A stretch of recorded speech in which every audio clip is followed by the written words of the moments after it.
நம்ம போன தடவை என்ன பார்த்தோம்? துருவா பகவானை தேட காட்டுக்கு போனான்னு பார்த்தோம் இல்லையா? அப்புறம் என்ன ஆகுதுங்கிறத நம்ம இப்போ பார்ப்போம். அவன் காட்டில் பகவானை தேடணும்னு நினைக்கிறது அங்கே நாரதர் வரார். இவ்வளோ சின்ன குழந்தையா காட்டில் பகவானை தேடணுன்னா எவ்வளோ கஷ்டம்னு புரிஞ்சுட்டு அவனுக்கு அட்வைஸ் பண்ண வந்திருக்கார். இங்கே காட்டில் இருக்கிறதே கஷ்டம். இங்கே நிறைய சிங்கம், புலி, கரடி எல்லாம் இருக்கும். அதெல்லாம் என்ன வேணாலும் பண்ணும், செம பயங்கரமாக இருக்கும். அதனால் நீ இங்கே இருக்க வேண்டாம், போய் வீட்டுக்கு போ அப்படின்னு சொல்கிறார். ஆனால் துருவா ரொம்ப பிடிவாதமாக என்ன சொல்கிறான்? நான் பகவான் விஷ்ணுவை பார்க்காம நான் போக மாட்டேன். அவர்கிட்ட எனக்கு ஒரு வரம் கேட்கணும், அதுக்கு தான் வந்திருக்கேன். அதுக்கு ஏதாவது வழி இருந்ததுன்னா சொல்லுங்கோ அப்படிங்கிறான். சரி, இந்த குழந்தை இவ்வளோ உறுதியாக பேசுகிறானேன்னு நாரதர் சொல்கிறார். நான் ஒரு மந்திரம் கொடுக்குறேன், அந்த மந்திரத்தை நீ தவம் பண்ணிகிட்டே சொல்லு அப்படின்னு சொல்லிட்டு ஓம் நமோ பகவதே வாசுதேவாய அப்படிங்கிற மந்திரத்தை சொல்லி கொடுக்குறார். இதை சொல்லு, நீ விஷ்ணு வருவார்னு சொல்கிறார் அப்படின்னு சொல்லிட்டு மறைஞ்சிடுறார். உடனே அவன் ரொம்ப ஹாப்பியாக உட்காந்துட்டு இந்த மந்திரத்தை எப்படி சொல்கிறான், மூச்சு வாங்காமல் சாப்பிடாம அவன் அந்த மந்திரத்தையே ஜபிச்சுன்னு இருக்கான்.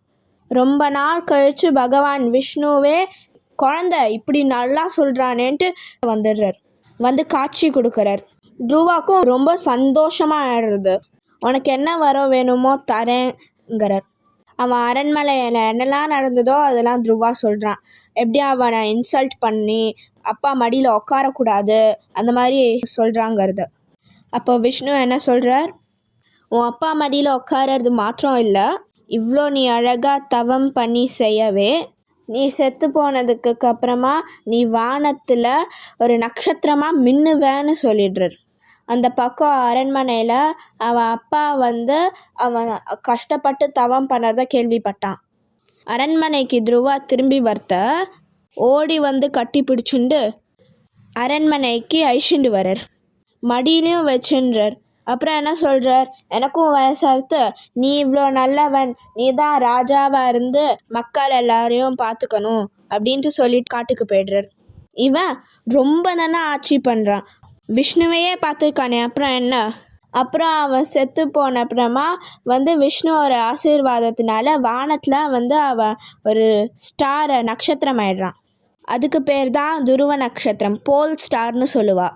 மிச்ச நட்சத்திரம்லாம் மூவ் ஆகும், அவனோட நட்சத்திரம் மட்டும் அங்கேயே ஃபிக்ஸ்டாக இருக்கும். அதுதான் போல் ஸ்டார். அப்புறம் நிறைய பேர் இந்த மாதிரி வானத்தில் பார்க்குறவா டூரிஸ்ட்ஸ் எல்லோரும் டைரக்ஷன்ஸ் தேடுறதுக்கு இந்த போல் ஸ்டார் தான் துருவ நட்சத்திரம் தான் யூஸ் பண்ணுவா டைரக்ஷன் கண்டுபிடிக்க. அந்த நட்சத்திரத்தை குறியாக வச்சுட்டா அவள் வழி தேடி போவா, கண்டுபிடிச்சின்னு போவா. கதை எல்லாருக்கும் பிடிச்சிருக்கா? அப்புறம் பார்ப்போம்.